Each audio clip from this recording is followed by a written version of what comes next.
آپ اپنے پہلے ناظرین کو بار بار رکعت کیوں دیتے ہیں؟ فضل ولین میرے حبیب ہم سے کاموں سے کام ہے، نہ ذہنوں سے کام ہے، نہ فکروں سے کام ہے، نہ قبلوں سے کام ہے. تو جدھر پلٹ جاتا ہے پلٹ جا، آج تو جدھر پلٹ گیا میرا اللہ ہو جائے. سبحان اللہ سبحان اللہ تعالیٰ یہ تو ایسا کرنا سکتا تھا کہ کعبہ کی طرف پلٹ جاؤ، ایسا ہو سکتا تھا. اللہ تعالیٰ نے فرمایا حبیب پاک کعبے کی طرف پلٹیے نہیں، آپ وہ چاہتے ہیں تو سننے کی طرف پلٹ ادھر پلٹیے ادھر پلٹیے، ایک کی طرف پلٹیے وائی کی طرف پلٹیے بیس کی طرف پلٹیے نہیں، ادھر آپ پلٹنا چاہتے ہیں حبیب آپ آج ادھر پلٹ کے قیامت میں میرا اللہ تعالیٰ کی جانب سے موسیٰ علیہ السلام کا جواب ملا. اسی لیے کہ کہنے والے نے کہا کام کروا تو وشواس نکل سکتا ہے، کام کروا تو وشواس نکل سکتا ہے، الجھنے لاز نہیں تم سے سمجھ سکتا ہے، میری عادت کا بدلنا نہیں وشواس میں تم اگر چاہو تو قبلہ بھی بدل سکتا ہے. کیا محبوبیت کس درجے کی محبوبیت ہے؟ نگاہیں اس کی قبلے بدل جاتے ہیں. ہر درجے میں لاتا ہے تو قیامت کے حساب کا بدل جاتا ہے. انگلی اٹھتی ہے انسان کے تو ٹکڑے ہو جاتے ہیں، اشارہ ہوتا ہے تو صبح کو اپنا پڑے چلا جاتا ہے، حکم ہوتا ہے تو کنگے کا سامنا کرنا پڑتی ہے. درخت اونٹوں کی طرح بھاگا ہے تو اس میں حاضر دیتے ہیں، پتھر مچھلیوں کی طرح دیتے ہیں خدمت میں پہنچتے ہیں. زمین حکم کی پابند ہے، آسمان حکم کا پابند ہے، پوری کائنات حکم کا پابند ہے. اسی لیے کہنے والے نے کہا کہ نازا ہے جس میں حسن و حسن رسول ہے، یہ کہکشاں تو آپ کے حسنوں کی دھول ہے. اللہ تعالیٰ نے پوری کائنات کو حضور نبی کریم علیہ السلام کے تابع فرمان بنائی ہے. وہ کیسی محبوبیت ہوئی. اللہ فاضل غزل بھی فرماتے ہیں خالیت خود نے آپ کو مالک کے کل بنا دیا، دونوں جہاں نے آپ کے حق واپس کیا. حضور نبی کریم علیہ السلام حبیبی کا مقام ملا، مرتبہ ملا. اللہ تعالیٰ نے فرمایا کریم خدا کو راضی کرنا چاہتا ہے، حبیب کی نگاہیں اٹھتی ہیں تو خدا بن جاتا ہے، خدا اس کو راضی کرنا چاہتا ہے. اور موسیٰ کتنا بن کے ہوتا ہے کلیم میں حبیب میں، کلیم کو اٹھتا ہے، اپنے گھر سے نکلتا ہے، راستہ طے کرتا ہے، پہاڑ پر چڑھتا ہے، حاضر واقع ہوتا ہے اور کرتا ہے ربی علیہ سن لے ربی علیہ سن لے میرے پروردگار مجھے دیکھنا چاہتا جلوہ دکھا جلوہ دکھا. جواب دیتا ہے جاؤ نہیں دیکھ سکتے لن ترانی تم مجھے حبیب نہیں دیکھ سکو گے. حبیب وہ ہوتا ہے نہ کہیں جاتا ہے نہ کہیں آتا ہے. ہانی کے گھر سعادت حاصل ہوتا ہے. اللہ سید الملائکہ جبریل امین کو اس کے قدموں میں بھیجتا ہے. حبیب پاک آئیے آپ کا پروردگار آپ کو اپنے دیدار سے مشرف کروانا. کریم گھر سے نکل کر راستے طے کر کے پہاڑوں کی بلندیوں پر پہنچ کر دیدار کی طلب میں دعائیں مانگتا ہے تو جواب مسیح میں ملتا ہے. حبیب کہیں نہیں جاتے، ہانی کے گھر سعادت حاصل ہوتے ہیں. اللہ جبریل کو ان کے ضرورت پر بھیجتا ہے. میرے پیارے کے پاس میں تمہیں اپنا دیدار کراؤں. تو اللہ نے حضور نبی کریم علیہ السلام نے فرمایا ابراہیم خلیل صحیح ہے، موسیٰ کلیم صحیح ہے، آدم نوح صحیح ہے، حق ہے، مگر تم کو معلوم ہونا چاہیے کہ مجھے اللہ سبحانہ وتعالیٰ نے اپنا حبیب بنایا.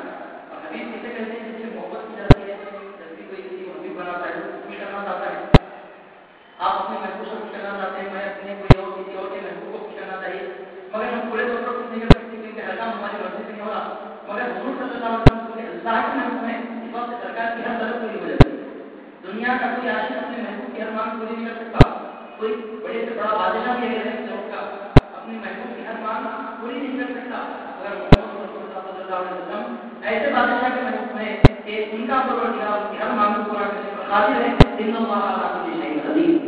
ایسے خدا کے محبوب ہیں کہ جس کا حکم پوری کائنات میں جاری و ساری ہے، کوئی کہتے ہیں کہ پوری کائنات کو پیدا فرما دے. تو اللہ نے گرامی ہمارے اوپر نبی علیہ السلام سے اللہ تعالیٰ نے نصیب بنایا، اختیارات بھی عطا فرمایا. سرکار کے اختیارات کے بارے میں قرآن مجید میں کچھ آئے تھے، سورہ احزاب کی آئے تھے وما كان للمؤمن ولا مؤمنة إذا قضى الله ورسوله أمرا أن يكون لهم الخيرة من أمرهم. اللہ تعالیٰ نے فرمایا ہے جب نبی پاک علیہ السلام جب اللہ اور رسول کسی مومن یا مومنہ کے بارے میں کوئی فیصلہ فرما لیتے ہیں تو پھر ان کو اپنے معاملے میں اختیار باقی نہیں رہتا. اللہ کے رسول کسی مومن مرد عورت کے بارے میں کوئی فیصلہ فرما لیتے ہیں تو مومن اور مرد عورت کو اپنے معاملات کا اختیار باقی نہیں رہتا. اس آیت کے بارے میں اس کے بارے میں جو فیصلہ سرکار فرما دے فیصلہ نافذ ہے، اس کو بھی اس بات کا اختیار نہیں کرنے فیصلے کو بدلتے. وما كان للمؤمن ولا مؤمنة کسی مومن اور مرد اور عورت کو اختیار نہیں ہے. وما كان للمؤمنة ولا مؤمنة إذا قضى الله ورسوله أمرا اللہ کے رسول کو فیصلہ کرتے ہیں ان يكون لهم الخيرة من أمرهم کہ پھر اس کے بعد ان کو اپنا اختیار باقی رہے، اس کو اختیار باقی رہتا ہے. یہ آیت کے بارے میں کہ حضور صلی اللہ علیہ وسلم کے غلام تھے، آزاد کا غلام سرکار کے غلام سے بھی سرکار نے آزاد فرما دیا تھا زید بن حارثہ رضی اللہ تعالیٰ عنہ. اور حضور صلی اللہ علیہ وسلم کی صفات بہن تھی حضرت زینب بنت جحش.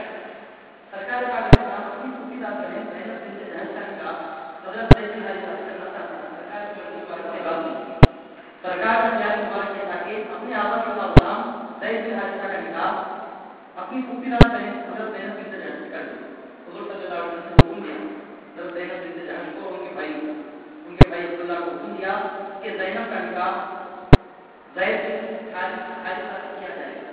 اب یہاں پر ڈاکٹر آپ کے دو سوال ہیں اور ایسا سوال کرنے کا آپ کو معلوم ہونا ہے کہ ہماری بات بالکل آسان بات ہے. پہلا سوال یہ ہے کسی بھی عورت کی شادی اگر بالغہ ہے تو اس کی مرضی کے بغیر ہو سکتی کیا؟ ایک عورت ہے بالغہ ہے اور اس کی شادی کرنا اس کی مرضی اگر دنیا کا کوئی قابل شادی کر سکتا ہے دنیا میں کوئی جلد شادی کر سکتا ہے قانون میں یہ بات مانی جاتی ہے کیا؟ جب تک کوئی عورت اپنی شادی کے لیے راضی نہ ہو اگر بالغہ ہے تو اس کا باپ کا نکاح نہیں کر سکتا نابالغہ ہے تو باپ کر سکتا ہے بالغہ اگر اس کا باپ کا نکاح اس کی مرضی کے بغیر نہیں کر سکتا. اب یہاں جب حضرت زینب بنت جہش کے نکاح کی بات آ رہی ہے زینب بنت جہش آخر آپ کی بالغہ ان کی مرضی تھی ظاہر نکاح کریں چاہے شریعت کا اختیار ہے شریعت نے کو اختیار دیا پہلا مسئلہ. اب اس مسئلے کو بات کر اور ایک دوسرا مسئلہ یہ ہے کہ اسلام میں کفو کا اعتبار ہے نکاح کے معاملے کفو کا مطلب یہ ہے کہ اگر کوئی عورت اپنی برابر اپنی برادری سے نیچے کے خاندان میں شادی کرنا چاہے اس کا باپ اگر راضی نہ ہو تو اس کی شادی نہیں ہوگی یہ قاعدہ ہے. اب یہاں پر باتوں کا حصول ہوتے ہیں کہ اسلام میں ذات پات کا نظام ہے دین نہیں معاف کرنا اسلام میں ذات پات کا نظام نہیں ہے ذات پات کا نظام ایک الگ چیز ہے مسئلے کفات ایک الگ چیز ہے. کفو کا مطلب کیا ہے بعض لوگ